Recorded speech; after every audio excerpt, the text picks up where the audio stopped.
At first it was just like, like gold rush like poppers, and then I started smoking weed, and it was cocaine, mushrooms, LSD, amphetamine, bubble, MDMA, ketamine, salvia, black mamba, just anything really, anything what would get me off my head really. Imagine a capital city where in a single night... They're banned in other countries, so why are pills which mimic the effects of drugs like ecstasy and speed freely available in the UK? Flying Angel and Silver Bullet are just two products getting out of very illegal doesn't actually make it safe. It necessarily needs to legal either. So it's getting some of these I've got experience with cannabis, cocaine, ketamine, MDMA, pills, amphetamine, and then legalised such as bubble and the legal ketamine. Coke first, due to just wanting to fit in with them because they was all on it, and then it just went on from that. And I started going hitting the rave scene a lot. That's when I got introduced to bubble.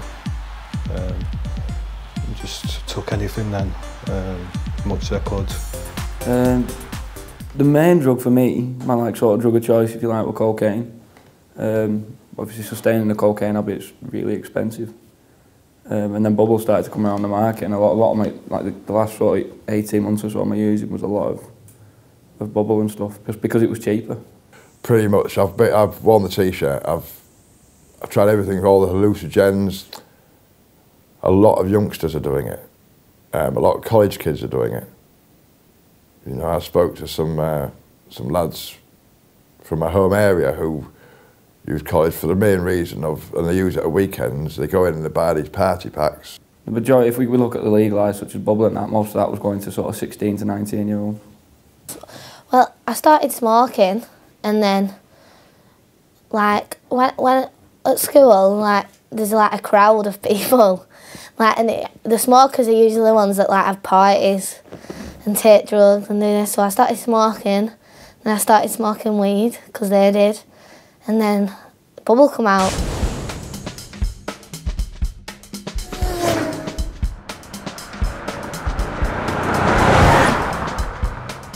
It was at a binge after a rave, and someone offered me a key or something. It just looked like crystal, so I thought it'd be MD or ket or something like that. So I just said yeah, and I don't know, it burnt me my nose like nothing ever before, so. And that was when I first started taking it really. I just like a rush. I didn't like it at all. I felt like I couldn't control myself. And when Sophie was running away, she was away for 6 weeks at a time sometimes, and I had the police constantly bringing her home. She was drinking alcohol heavily and messing with boys as well at this point. But I knew what she was doing. That was really hard to stomach, to sleep at night. When you know what your kids are doing, it's sometimes harder to stomach than what you don't know, if you will. It took me to somewhere so fast and so powerfully that it scared the living daylights out of me. I suffered palpitations, a tingling all over my body. I sweated profusely. It was as if somebody thrown a bucket of water over me. I got panicky, anxious, scared, very scared. I thought, Christ, I've done something here.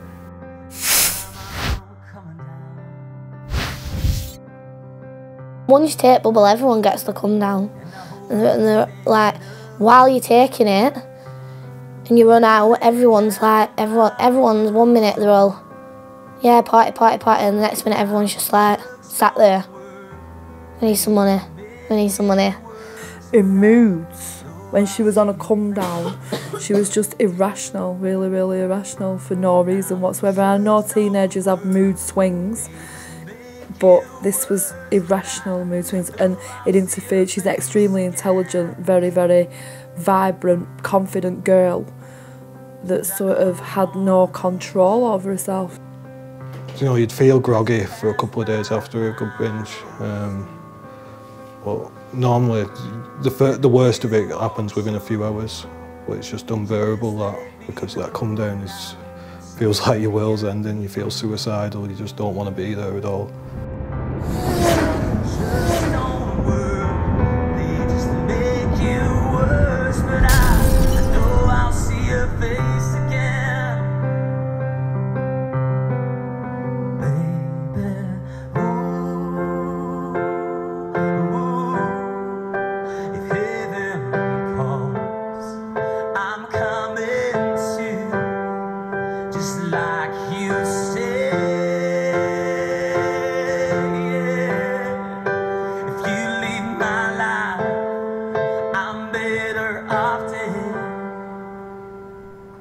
All this talk getting old, it's getting me down, my love,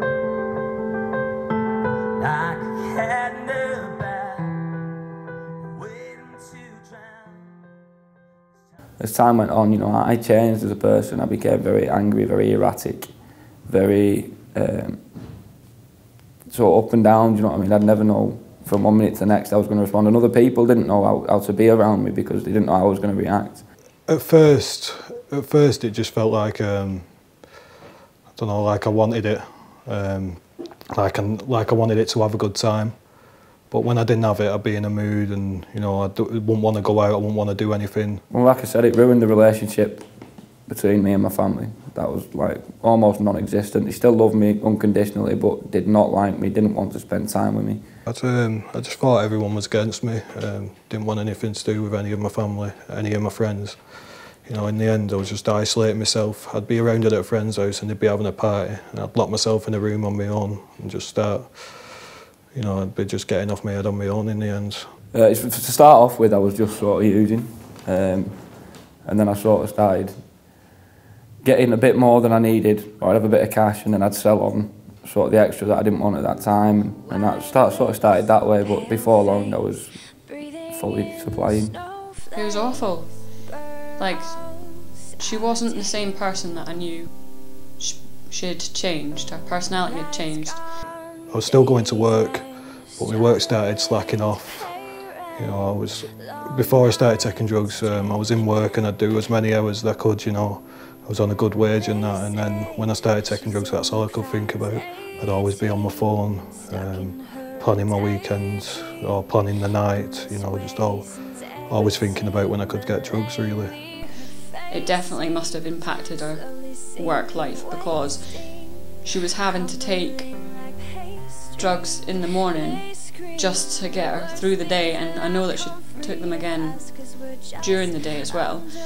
And she said that it helped her to concentrate, but from what I'd seen of her when she'd been taking drugs, she didn't seem to me like she was able to concentrate. I mean, I held down a good job for about 18 months for my using.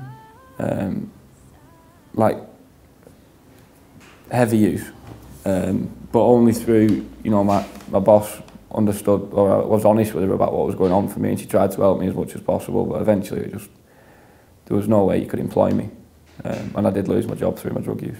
But some people were like, I can't cope, and they'd rob people. I never done that. I couldn't do that. In the end, I was doing anything for them, robbing people, you know, robbing my family, robbing anyone really, selling anything I can get, anything, you know. I have cut in the past. It depends on what I was sort of paying on it and how skint I was at the time. Sometimes I didn't sort of need to cut it down, but if I was cutting it down, I'd tend to mix it with either hay fever tablets or creatine powder, and then undercut the weights, so they'd just be getting, you know, very little bubble in it sometimes.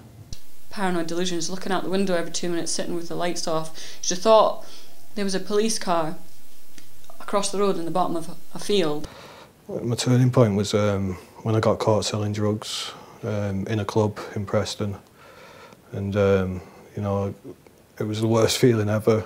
There was a point where I just thought they're going to ring me up and say well, they did. They rang me up and said they found asleep under a car. I mean, the depression, the anxiety and stuff that just kicked in, I was completely suicidal, just couldn't see a way out and wanted to end my life. She used to be a really strong, confident, vibrant person who's the life and soul of the party. And in fact, I used to want to be like her, to be confident like her, to be beautiful like her. And she's not like that anymore at all. She's lost, vulnerable, totally different. It kills me to see that.